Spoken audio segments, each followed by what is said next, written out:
Welcome to another episode of One of Us Knows What They're Talking About, and the other one is you. I'm Lori Burch, your host. Join us as we discuss and unpack wills, trusts, estate planning, and probate law in a way that's actually informative, interesting, and, well, hopefully entertaining. Because if you don't have a will, the state of Texas has one for you. Let's dive in.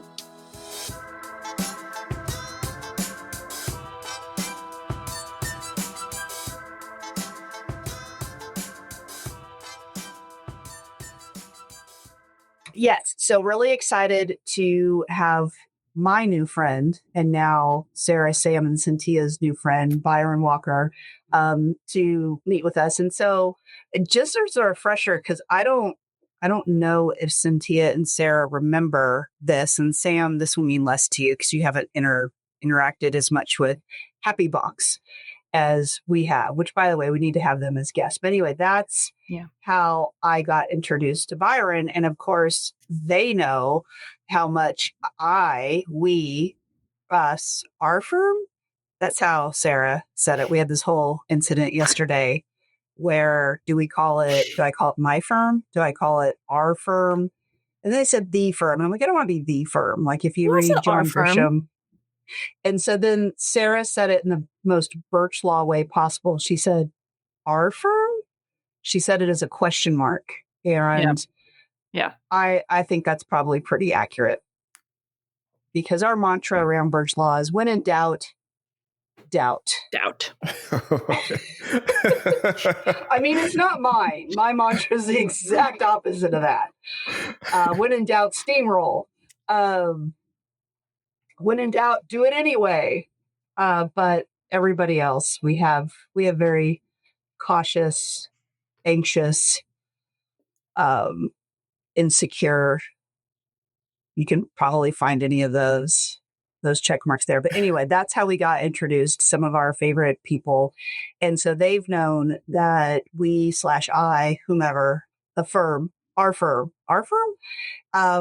has wanted to do more in the realm of helping people have a lasting legacy. Or Sam, what do we call it? Come on. Wow, it's been so long. The long-lasting, fantastic... Lasting. And then there's a... Fantastic legacy lasting. Yeah. Estate plan. Right? Yeah, this is a ridiculous thing. You guys say it more than I do at this point. The long-lasting, fantastic, legacy-lasting gift of estate planning. There we go. See? That's amazing. Yeah. You do it more than I do. It is amazing. Sure it is. Afterwards, I'll have to email you a video that we made of this statement that Sam inadvertently said. And it's nightmare producing what we did. It is. I had a vision and Sarah executed it to perfection, is what I like to say. Yeah. Anyway, that's and you would think that would teach Sam to double check the things that she's going to say before she posts it for the rest of us to say. Not. And yet it is not.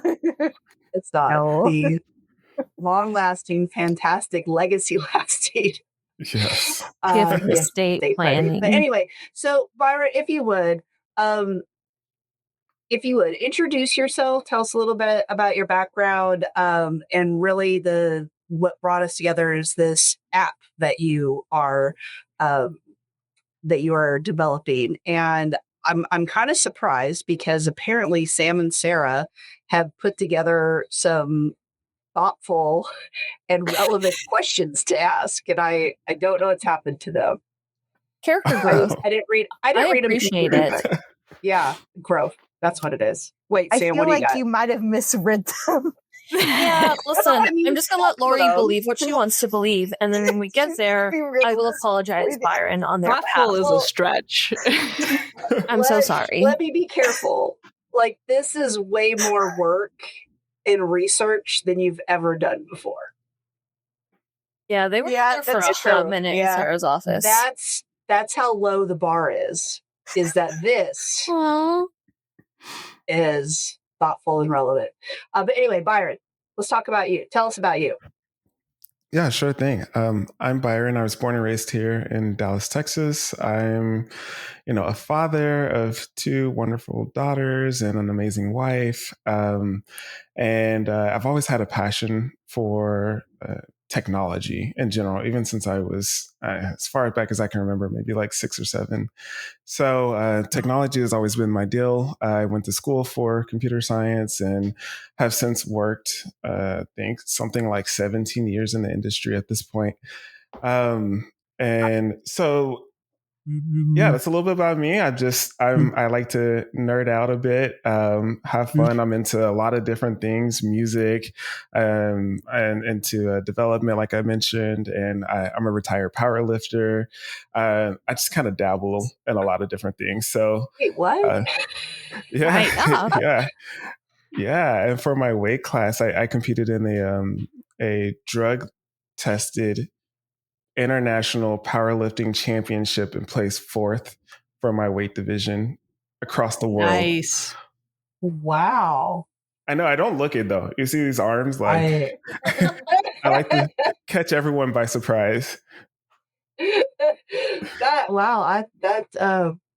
might be a little bit to unpack there, but that's super cool. Like that's something very interesting and outside the box. I don't think any of us have anything like. Well, actually, Cynthia has lived like 100 lives. She might be a vampire because every now, like some random shit like of expertise that she has comes out of her mouth. Like if you want to know about, I read. I would call them pens, but she calls them writing implements. And if you think that you can't have an hour-long conversation about a pen, you are wrong, sir. Come at me. Yes. Amazing. I can't wait to hear more. She also baton twirling. Did boxing for a bit. I feel like that's not one I mention very often. Yeah. And Sam is from New Zealand, so that's what she's got. Yeah, that's really it. That's what she's got going on. Yeah. She bikes. She did a marathon. Was it technically a marathon? No, she did a bike cycling thing. It's like 80 miles, right? Just for funsies. Playing it like in a row. I would hope so. Yeah, wasn't it also raining? I think like it was. She was having a time. Ooh. That's right. The imagery that I'm having right now.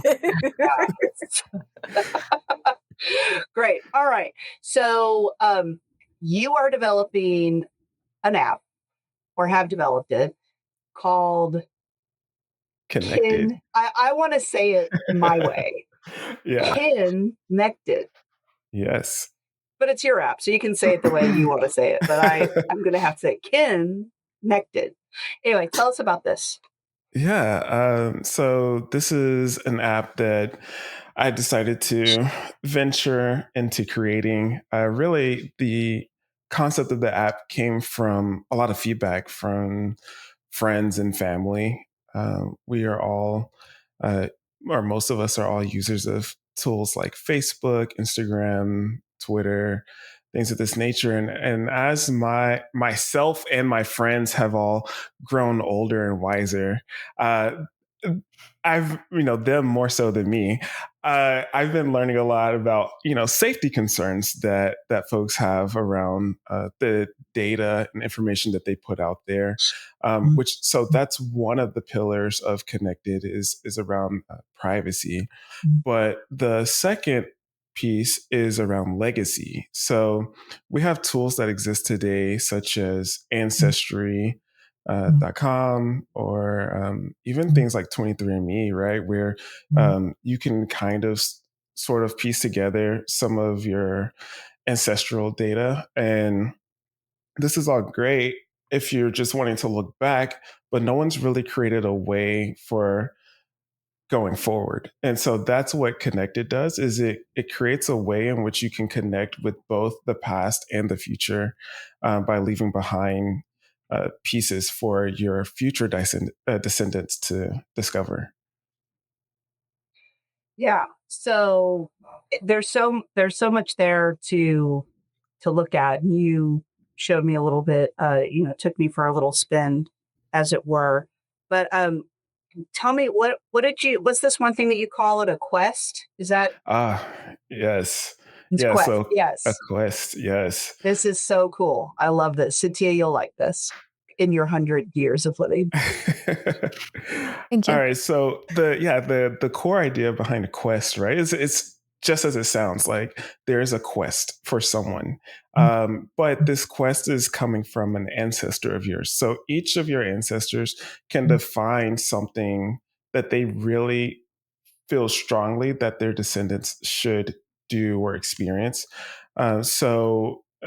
Just as an example, right? Let's say that I go to Tokyo, Japan today and I fall in love. It's an amazing experience.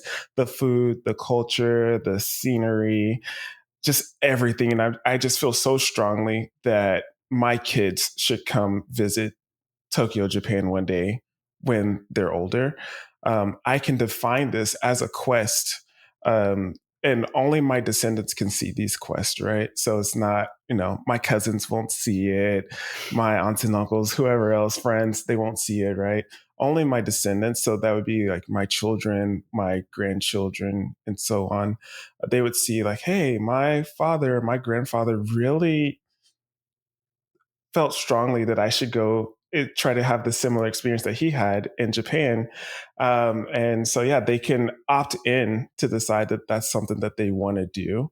And a part of the feature that we're trying to bake into that is really capturing the experience, right? So while you're there presently in Tokyo, you could take pictures or like check into particular locations, and all of that would be bundled into the quest so that when your child does go, they could try to go to some of the same places and have that thought of, wow, my father was standing right here. I'm going to recreate this picture that they took, right? So I think that'll really help a lot with connecting in the future and connect. I think I think that's so neat. Yeah, that's cool. Cynthia, what quest would you send somebody on? Food related. It would be like a good either hole in the wall crawl or like a good pub crawl, something like that. Yeah. Whenever before I moved, I had a roommate, and every Friday we would do shady taco places. So every Friday we would find a different shady taco place, and it was some of the best food, but it was just like real shady.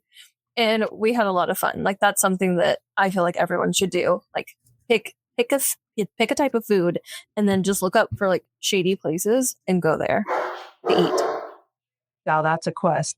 Sam, what would you do? What quest would you send people on? I really like on road trips going to like the big bowl of yarn or the random like really big chair, like really dumb things like that. So I think that would be it, to like on a road trip and go to like those. There's some place, I can't remember the state now. It's probably the South, maybe the Midwest. It's definitely one of those, called Hello, It's Jell-O. And I think they have like 400 different kinds of Jell-O there. Something like that. That's cool. I don't know if Hello, It's Jell-O is still around. That could I'm be trying to imagine 400 different flavors of Jell-O. Yeah. I mean, maybe it was 40. I don't know. Don't hold me to it. I mean, anything's possible, I suppose. Sarah, what kind of quest do you have? I think I would do like national parks or something like that. Just, like do a lot of like sightseeing in the main, attractions at the parks. I think that'd be cool. Byron, so I, part of, and we'll get there in just a second, of where I really can see something that I wanted to do for our clients is we talk a lot about legacy, like estate planning, probate, wills, trusts, all that's called legacy planning. And I mean, I get it, but at the same time, I think it's one of those things that gets used so much that people don't think about the real meaning to that. And so one of these days I was looking up the definition of legacy, and the first one was, what you would leave behind, money, assets, inheritance. But then the second one is the long lasting effect of someone's life or impact of someone's life. And for me, as kind of doomy and gloomy as planning your will and estate can feel, as I've gotten older but never wiser, my view of this practice and this kind of planning has changed. I used to just really completely lean into it being depressing but necessary, like buying insurance or getting a colonoscopy, right? So I've leaned into that. But in the last couple of years, as I've got kids now and I think about things and I've developed this amazing team, I've started thinking about, well, I'm not going to say it's fun, but the idea that you're doing something and putting things together so that your family and loved ones, what they experience when you're gone, because it's going to happen. Is it going to be a mess? Is it going to be a lot of courts and hoops and that to jump through? Or are you going to be setting something up so they have the ability to really celebrate you, to honor you, to get to know you, or learn things? I think I told you one of the things I had to learn at my grandmother's funeral was that she was the first woman to take wood shop at UCLA in the 1930s. That's To amazing.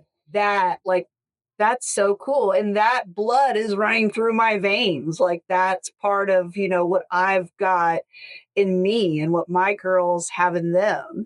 And to me, that's what it's all about. And so the idea of this quest thing. So for people who know my story, I started my practice in the wake of losing my stepdad, who was very, very close to me, very dear to me.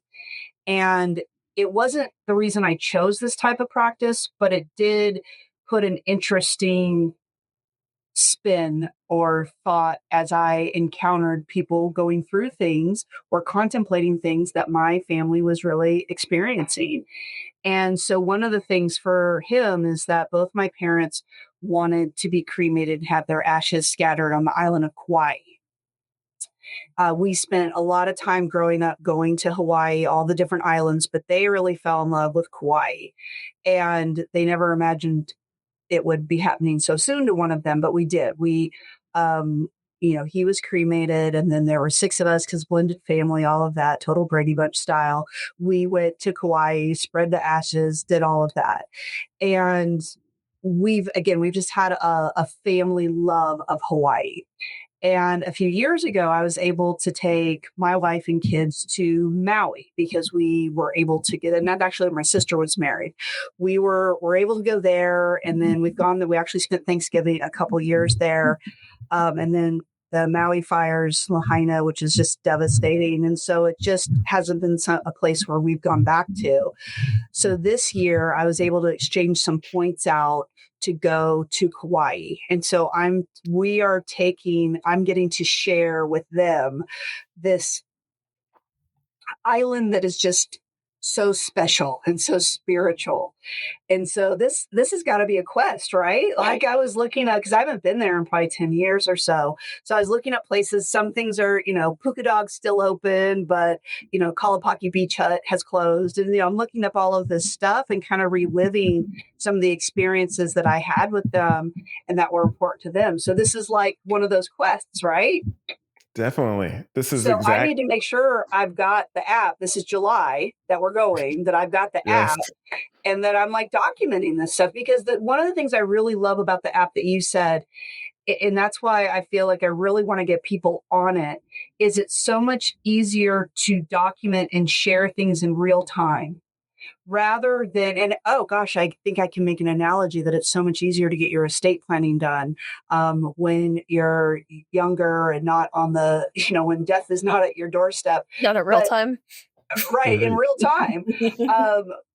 Because having to go back and reflect on things, it's harder. And what I really don't want people to do with this part of the app or just concept in general is to just wait until, well, I'll get to that and share those stories. Mm-hmm. Like the more you're sharing those things now, the more you're creating this really ongoing legacy of who you were.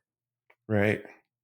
And that's what it's about, right? Is, as we in the present day try to look back discover our ancestors, right? Like whether that was your grandmother or something to that effect. The goal is to try to find out, who was this person, right? Like, I am a descendant of them. Who were they, and what sort of things do I get from them, right? Like we mentioned the woodworking class, like, oh yeah, I feel that, I see that in myself, I see it in my children, that like we have this sort of ambition. And so I think people really want to feel that connection and want to have that understanding of where they come from. And my hope is that this app will help them be able to accomplish that.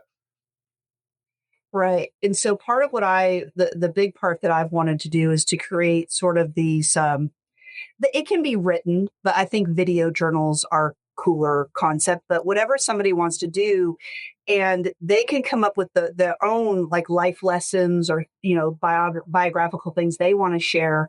But some people need the prompts, right? Or maybe they need, like I could ask my kids, hey, what something you'd want to know? Well, what was your favorite class you took in school? Because that would not be something I would think of sharing on my own, but that could be something that they ask.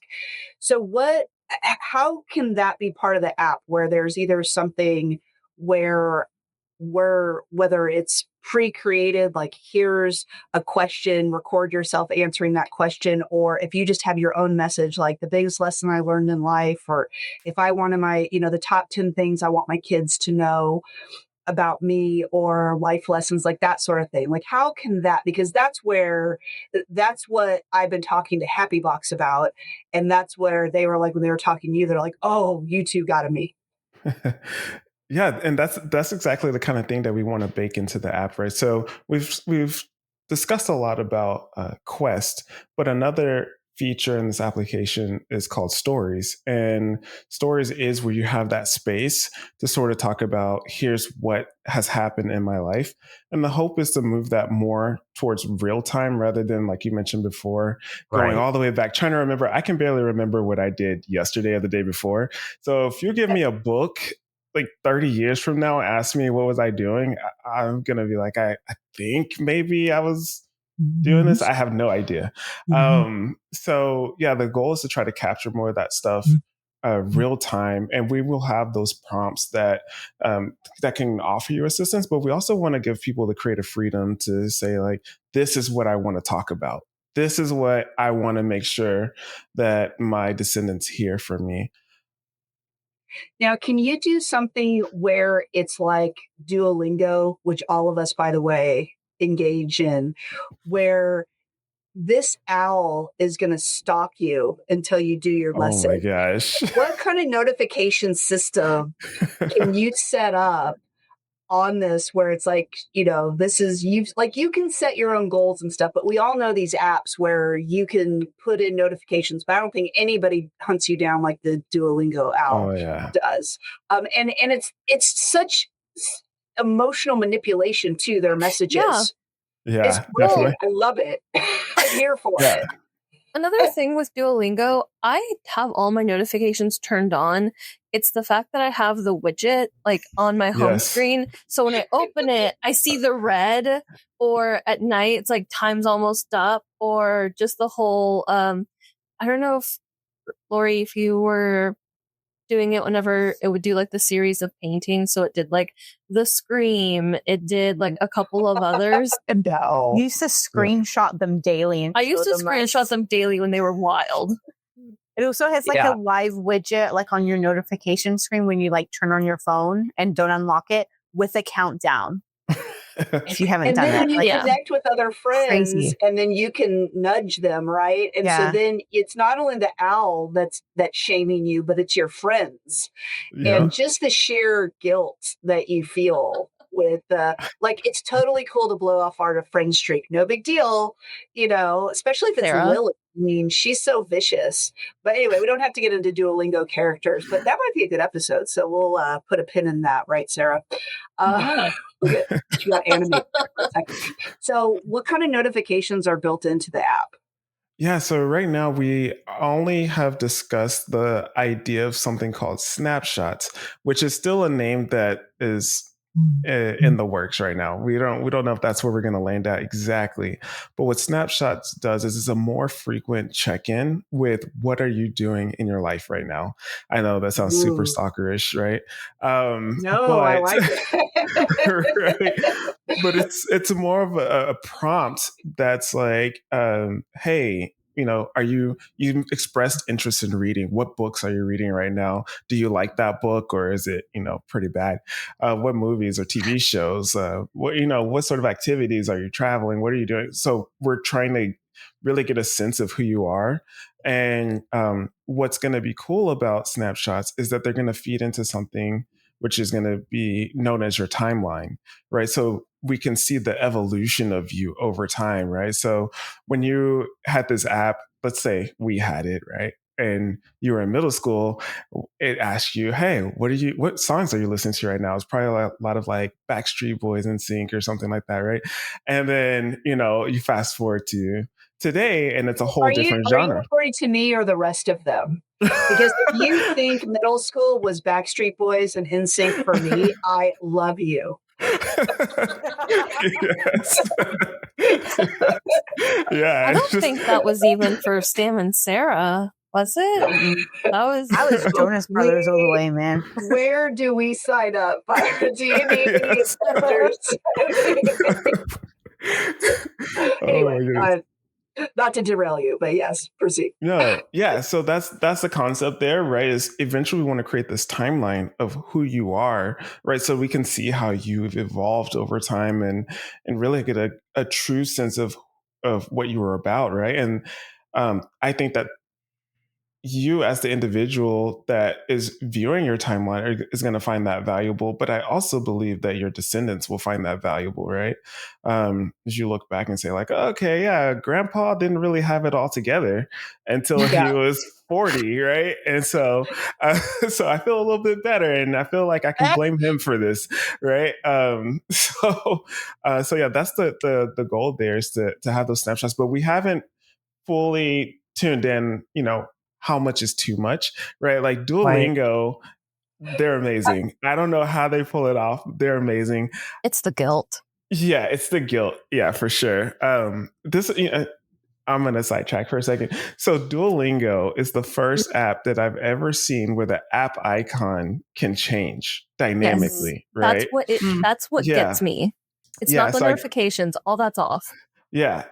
I get the widget, right? Like the widget is kind of live and updating. The app icon in itself changing is like an amazing feat. So, but yeah, I went a couple of days without doing it, and I noticed it's like the eyes look kind of weird on this thing. Like did they mess up? I thought like they messed up, and I think he was like getting sadder and sadder or something progressively.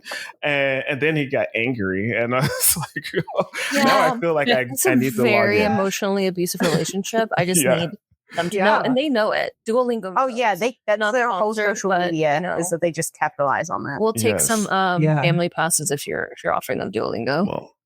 Well, no, and then he died, right? Yeah. Yep. He died for a bit. Yeah. And then he's back. Yeah. He died? Yeah, they killed him a little bit ago.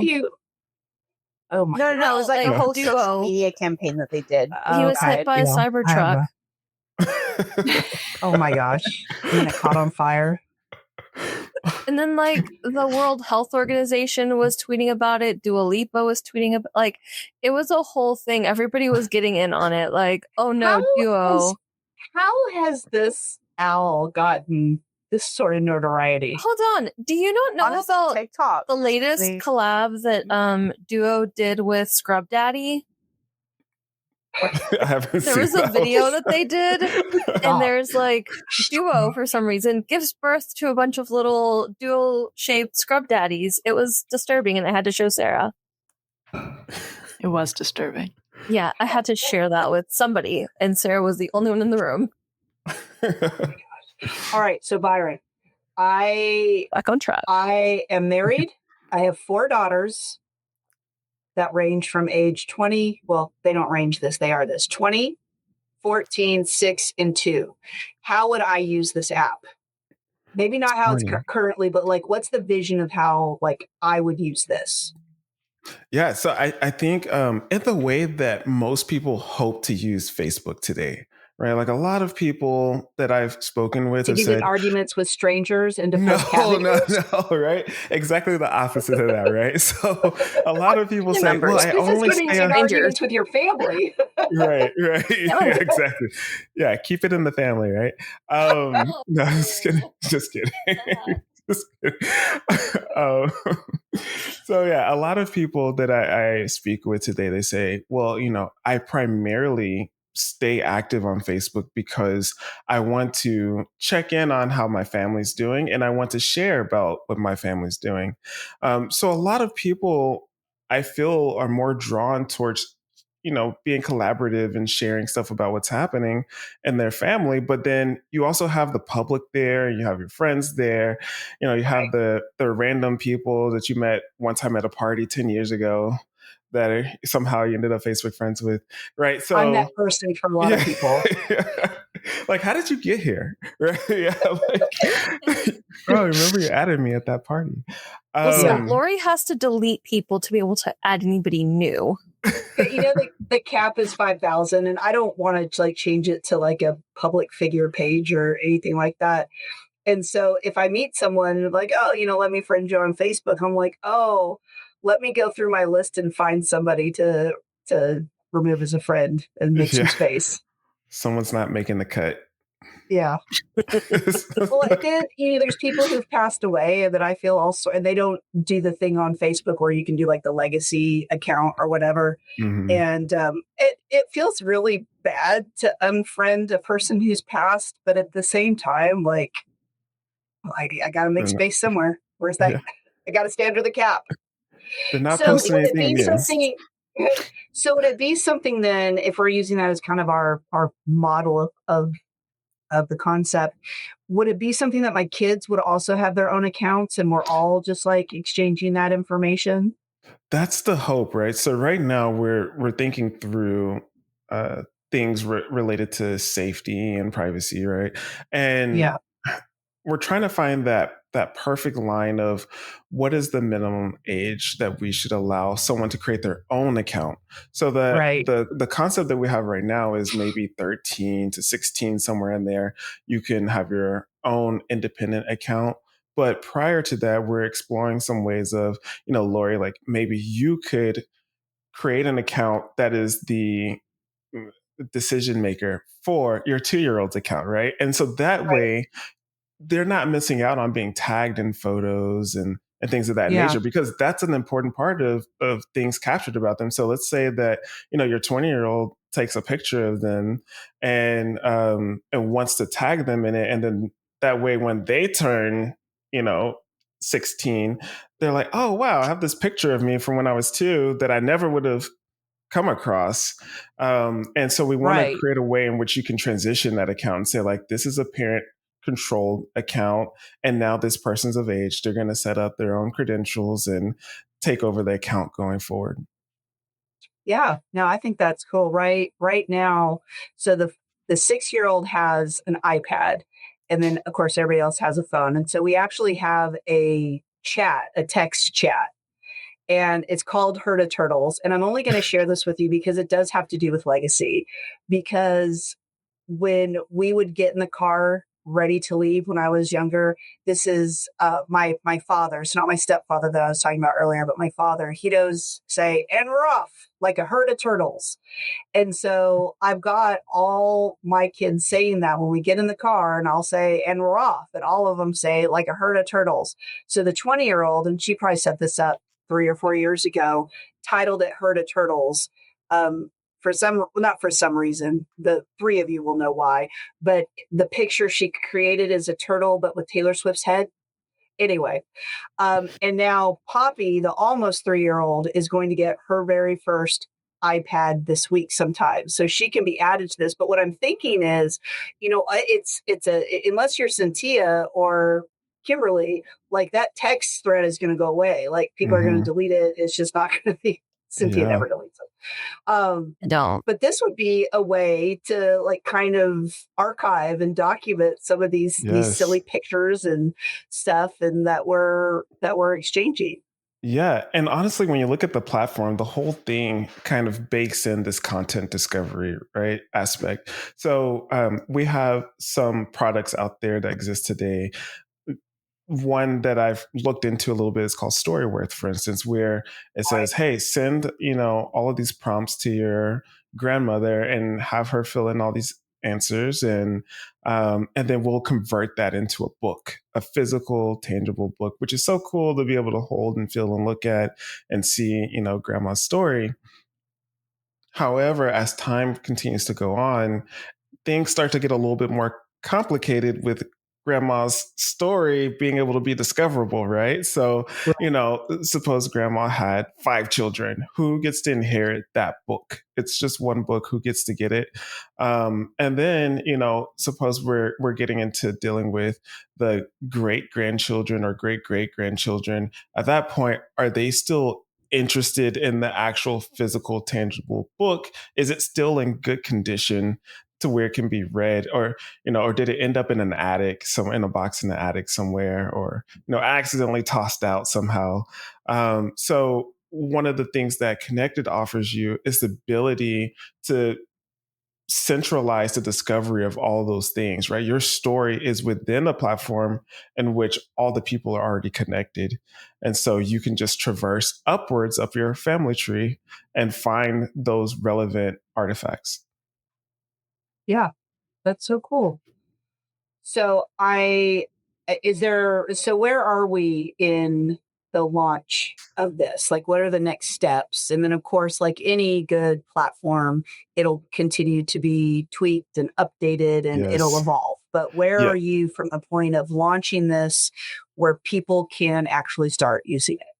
Yes. So I have a team that I work with that's helping out with the development of this because we needed a lot of hands on decks to build this thing out. And the latest information that I have is that we should be entering beta towards the end of next week. And from there, we're going to try to do something like a 4-week beta or so, and then go public. Yeah. Launch the thing, and then just get the feedback and iterate quickly based Yeah. on all the amazing responses that we hope to hear from you all. Yeah. Well, we can't wait to be a part of that. Is there any element of the app now or as you envision going forward that you feel like you haven't gotten to really discuss? There's one thing in my mind that I go ahead and throw it out there. We're so close to launch, and I think we're so close to making it happen. So you may have noticed that a lot of people are leveraging AI in everything today, right? Now, with all the things that we discussed here, right? Like you're posting onto this platform, you're creating snapshots, you're creating quests, you're creating legacy stories. We're starting to get a really strong sense of who you are.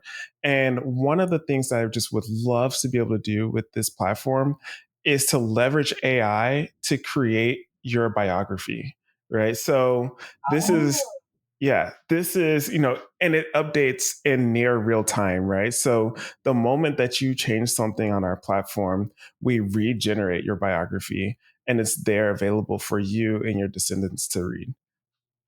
That's cool. Wow. Cool. I actually was almost going to ask you about where, playing along, because we were talking about the book and then it's not digitized and this and that. I was going to ask you about AI, and then I didn't know how far we wanted to go with the idea of then, one day creating like versions of your ancestors Yeah. that you can like walk and tie. Then at some point it's just going to like be a hologram or something, right? That you can Right. have in your, you're like, I don't know. Anyway, but that's cool. Right. Like how you're describing it sounds pretty cool. Yeah. What Yeah. I'm envisioning sounds a little Skynet, but we're not going to worry about that. Yeah. Well, so Byron, it wouldn't be our podcast. One of us knows what we're talking about. Another one is you, unless Sam and Sarah got to have a little bit of hijinks. And so they sorry. have, yes, I'm trying to find where, well, they're just going to have to hopefully behave somewhat, but they have some features. But see, I think this is good because it is actually relevant to to you, and you might actually take some of this to heart. So Sam and Sarah have a few features that they don't know if you've considered or that you may want to consider. So Sam and Sarah, please, I really want to have an ongoing relationship with Byron. Don't ruin this. All right. And go. All right. So, number 1, have you considered a way to block family members? Absolutely. Cool. Absolutely. All right. Yes. You have a customer in Sarah as of now. Yes. Okay, number 2, an option to order food like Uber Eats, but specifically for family, but you do have to pay. It's like, Lori, whenever you want your mom's tacos, you can just like put in an order. Yes. And then you're committing to dinner with her. Yeah, you don't have to take any of these suggestions seriously, Byron, and comment on them. But if you wish to, you may. But like, think about it. If you're like, about to go in for, I don't know, whatever holidays everybody celebrates for like Easter or Thanksgiving or something, and grandma or somebody puts in, okay, we're putting a request in now and we're going to narrow it down from here. That would be pretty cool. I think so. I think there's something to that idea, right? And in our platform, we have an events organizer. So, if we say like, hey, Thanksgiving event on the app, put in, a special section for food. I've got the best thing about how my mom would use that, because this is not a lie. Several years ago, first of all, I see my mom all the time, but I'm her baby and it'll never be enough. So she has said things to me like, oh, I'm so glad I have pictures of you up in my house so I remember what you look like. And, oh, if you invited me over to your house, I'm not sure I'd remember how to get there. Like, that's the kind of stuff she would say. But here is what's that expression? The coup d'etat of what she did. I get home one day from work. I go to my mailbox and there's a party invitation. And the party invitation is for a party at my house where my mom is the guest. Like, it's one of the things that we had a barbecue and a date and a time and everything. Basically inviting herself over to my house on this date at that time. So I think what my mom would do with your events tab is basically create an event where she is coming over. Oh, that's amazing. That was so clever. Yeah. It was. Oh, that's hilarious. No, she is clever. That is a very good way to put it. But actually, I don't want to derail from Sam and Sarah's derailment. But I do think, if you haven't thought about this, it could be fun to have a section with like family sayings, like that whole "and we're off like a herd of turtles" sort of thing.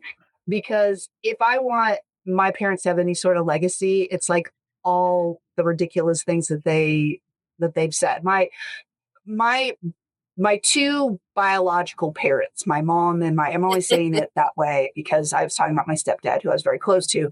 But if you met them, you would have no idea how I turned out so sane. And I'm not saying I'm that sane, but like, truly, you're like, wow. But they are characters and they are fun. And when I started having kids, and this may have been your experience too, all these things start coming out of your mouth that you're saying to them. And, I think what's my, biggest life lesson is a cool thing to share with them. But I also think some of these sayings are pretty fun as well. So anyway, if you haven't thought about that, I would say there's got to be something where you keep like a running tally. Yeah. But actually, to Sarah's question about blocking family members, can my sister and I set up something where we just like trauma share about our mom, but she can't see it? Oh, that's but we need it documented. Because we already do that. I mean, same. Like, if you have our mom, or our mom is pretty similar, every now and then I just text my brother. I'm like, yo, you need to call your mom. And he'll call me and he's like, you really need to text your mother. We don't claim our parents unless it's like we have to. Yeah. Yeah, Yes. one thing that I thought of in that area, and this is just still so much of a concept, it needs a lot more thought to it, but is what if, let's say you're visualizing a family tree, and what if you could broadcast things across your tree, right? But you have control over the direction of the broadcast. So, you say like broadcast Yes. everywhere, broadcast up only, broadcast down only, right? This would give you that ability to be able to broadcast things that you and your sister would see, and then perhaps later on your descendants could come back and discover. Yeah. I love it. All right. Sam and Sarah, what's the next one you've got? Okay. We were thinking a range of emoticons that you can use so you can tell a family member when you are mad at them. Oh, yeah. Yeah. Could you? I never had a MySpace, but I do understand that people could like rank their friends. Can you Their rank top your five? family members? Oh my gosh. Rank your family members? One of ours. You stole one of ours. I'm sorry. All right. Well, now you don't have to say it. It's a good idea. See, I told you I liked your list, but I don't remember seeing it. Oh no, we lost Sam. She'll be back. I mean, you can still Sarah, you're hear gonna have her, to- so Sam can keep talking. Yes, it is mostly a podcast. It is a That's podcast, Sarah. It's okay. What's the next one, you guys? We're gonna wrap up here. All right. Number 4 is a notes app on your profile so family members can post apologies to you. Oh. Next one. Next one. Similarly, you already mentioned the family tree, but we were thinking of a family tree section so you can see, strained relationships and, know who you may or may not get a Christmas gift from or whatever. Oh boy. Yeah. Okay. I'm sorry. I didn't even see the MySpace thing. I totally stole that from you guys. I'm sorry. It's okay. So, yeah, a top family members list so they can know where they stand. But also, we did include a bottom five family members so they know they're at risk of being cut out. Or being disinherited. Ooh. Oh, Yeah. See, I just like the emoticon one, so you can individually be like, hey, y'all are cool. But once we get to this point, it's like, hey, y'all are iffy. Like, it changes. There's After Thanksgiving, some may go up, some may go down. I'm just saying. Oh my gosh. This is so great. The all right, ranked what's next? system. All right. So next is eBay, but with family. So when someone dies, the executor of their estate can list their personal items and people can bid on them, and whoever wins gets the asset. Man. Cynthia loves using that spinning wheel, like when we do drawings or like something like that. Like, who wants this strawberry teapot? And then I'll say Lori, and I'll be like, oh no. And it's like a live stream or something. It's like, oh no, wait, hold on. Sam put me on to this auction website. Yeah, that's live bidding essentially. Yeah. And that's what we do, but like, with your mom's teapots. Yeah. All right, you got one last one, and now that Sam's back, do you wanna bring it home or Sarah take it away? All right. Thanks. Hold on, I have to go back to it. A Burch Law section, but it's only for people in Texas because we can only practice in Texas. For them to get their estate planning done, or it could be like estate planning resources. Maybe like they connect you with a attorney or law firm. Yes. Yeah. So I hope you appreciate this Burch Law Brain Trust that we've created for you. Just amazing. More ideas. I mean, feel free to discard some, but I think we've got some real. I think the bottom 5 and top 5 has some real possibilities. Yeah, I mean, I know that top 5 was a really big deal, big hit with MySpace folks. So you may be on to something there. Make people competitive a little bit, make the family get-togethers a little interesting. Yeah. On social media, there's this grandma who has who like by her fridge has a board, and there's like however many grandchildren slots, and there's a magnet with each grandchild. So depending on how she feels, she'll rearrange them so that whenever they go to grandma's house, they know what number they are. That's wild. Oh, And wow. if like there's a video for them getting a tattoo, she took his picture off and put it on top of the last spot. They didn't move a sibling or a cousin up. They just, both of them are at the bottom now. Oh, Wow. no. I like that. Well, Byron, we really appreciate you sharing this, and we look forward to seeing how it develops. We look forward to participating and helping spread the word, and we really appreciate you spending this time, and hopefully you found it as valuable as we did. Oh, for sure. Thank you so much for having me. This was so much fun. I love the questions. So I was really honored to be here. Thanks for having me. Thanks for listening. And just to cover all our bases about what you just heard, I'm sorry and you're welcome. Make sure you subscribe so you never miss an episode. And tell your friends about us. We do webinars and live events. The best way to stay up to date is to follow us on Instagram, Facebook, TikTok, and YouTube.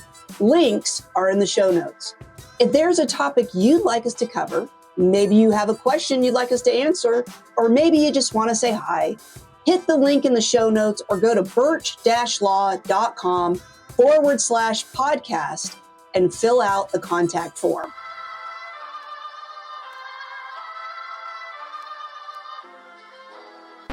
Much better. Yeah, I thought that had a lot of energy.